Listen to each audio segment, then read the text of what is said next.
আচ্ছা, তাহলে তুমি তো আমার বাচ্চার খুব খেয়াল রাখতেছো, যত্ন করতেছো। ঠিক আছে, তাহলে ফোনটা রাখি। আচ্ছা আচ্ছা ঠিক আছে, আচ্ছা রাখি। কিসের ব্যথার বাচ্চা যায় ফকিনির বাচ্চা পাটি বসে বসে খাওয়ানোর জন্য রাখছি। হাত কি চলে না? হ্যাঁ, হাত কি চলে না? হাত চালা। এই ছোট লোকের বাচ্চা, তুই যে এই বাড়িতে বসে বসে খাস, তোর মা যেই টাকা দেয় ওই টাকা দিয়ে কি সংসার চলে? হ্যাঁ, তোর যেই খরচ, বাড়ির যত কাজ আছে না সব কাজ তোরই করতে হবে। এই দেখ, গিয়ে রান্না কর, যা গাড়ি ওঠ।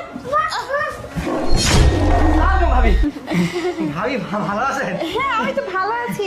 আমার বাচ্চাকে বাবু? তোমরা এত ভালো রাখছো, দেখে চোখ জুড়িয়ে যাচ্ছে আমার। বাবুকে তো অনেক আদর এটা তো করতেছি। আমাদের দায়িত্ব, তাই না?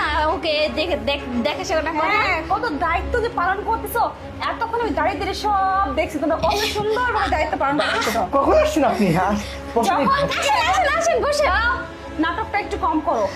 যখন থেকে তোমরা আমার বাচ্চার উপর অত্যাচার করতেছো, ওকে দিয়ে রান্না বান্না করার কথা বলতেছো, পার্টি পাচ্ছ, তখন থেকে আমি সব আসছি আর সব আসলে ভাবি দেখছি। আমি বলতেছি বর্তমান সময় বাচ্চারা খুব দুষ্টু হয়ে যায়, তাদেরকে একাড্ডু শাসন টাসন না করলে, একাড্ডু কাজ টাজ না করলে খেলায় সবসময় মনোযোগী থাকে, পড়াশোনায় মনোযোগী হয় না, একাড্ডু ভয় ভীতি দেখাতে হয়। বর্তমান সময়টা খুব খারাপ ভাবি, সেজন্য আর কি একটু ভয় ভীতি দেখাচ্ছিল ওর চাচি আম্মা। কিন্তু ওর চাচি আম্মা ওর খুব খেয়াল রাখে ভাবি। থামো থামো থামো, এত কথা আমাকে বোঝাতে হবে না। আমি একজন বাচ্চার মা, আমি জানি বাচ্চা কিভাবে রাখতে হয়, কিভাবে লালন পালন করতে হয়।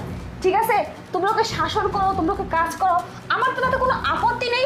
আমি যে তোমাদের ভরসায় ওকে ছেড়ে রাখছি, তাই না? কিন্তু তাদের একটা লিমিটেশন আছে, তাই না? লিমিট আছে। ওই এতটুকু বাচ্চা কি করতে পারবে কি করতে পারবে না, সেটা কি তোমাদের মাথায় কি ঢোকে না? ভাবি, আমরা তো ওকে মানে ও যাতে ভালোই আমরা যখন চাইছি। না থাকি ও নিজে নিজে সবকিছু করতে পারে। আপনিও তো বাইরে থাকেন, তাই না? এতটুকু তো আমাদের শেখানো কর্তব্য। কি শেখাতে হয় কি শেখাতে হয় না সেটা কিন্তু আমি জানি। তোমাদের কি আমি প্রয়োজনের বেশি টাকা দিই ওর জন্য। মাসে মাসে যে টাকাটা দিই না, শুধু ওর খরচ না, তোমাদের গোটা সংসারটাই চলে যাওয়ার কথা। অথচ তোমরা আমার বাচ্চাটাকে যে যা করাচ্ছ, এরপর তার এক মুহূর্ত আমরা এই বাচ্চাটাকে এখানে রাখবো না। ভাবি কি আমি সব- যেখানে থাকি আমার বাচ্চা সেখানে থাকবে। আর একটা কথা শোনো, তোমার ভাইয়ের যে ভাগটা না, সেটা আমাকে সুন্দর মতো বুঝিয়ে দিবে, কারণ আমি একা নই, তোমার ভাইয়ের একটা ওয়ারিশ আছে। ঠিক আছে, কথাটা মাথায় রাখো। শুধু শুধু সব কিছু খেতে দিছি বলে এই না যে লুটে পুটে খাবে আর আমার সন্তান